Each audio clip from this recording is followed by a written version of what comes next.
Hi there, viewers, and welcome to the Repair It, Don't Wreck It channel. Today we're working on a 2011 Lexus model RX 350.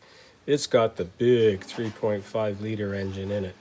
Today we're going to change the hood struts.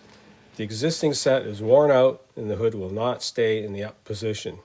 These were purchased online from Amazon, very reasonably priced for about $30. The vendor is called Tuff Support. We're going to find out how tough they are. For extra protection, on the passenger side I put a pair of vice grips on the existing strut to hold the hood up. This will damage the new ones, so don't try this on the replacements. Removing this metal clip will allow the strut to be released from the ball joint that's welded to the hood. I used a small screwdriver to raise the clip and pull it forward. After removing the clip, it's a matter of prying the strut off the ball joint. I'm using a small pry bar to get in there to get it to release. As you can see in the frame, it came off so easily I don't think I needed it. The bottom is exactly the same. It's a little trickier, almost like removing a tooth.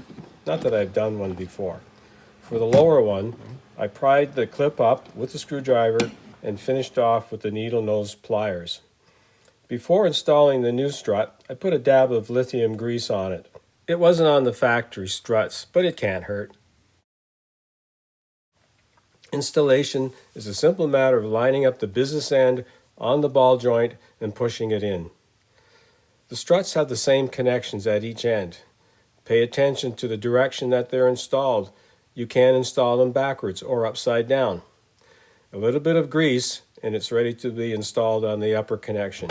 If it doesn't line up, just rotate it to where you need it.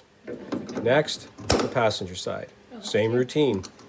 Pry or wedge the screwdriver behind the clip to give you enough space for the needle nose pliers to pry it off. Down to the bottom. I didn't bother with the pry bar for this end and just pulled the strut off. This is a short video. It's a quick job. If you need to replace them, I don't see any reason why most people can't perform this job. Basic tools are required. You can't make it any worse if the struts were finished anyways. You'd be surprised what some garages and dealers want to charge to supply and install these struts. They're all over the map depending on where and what country you're in. They're entitled to a fair profit to run a business. As you can see, it's a fairly simple job.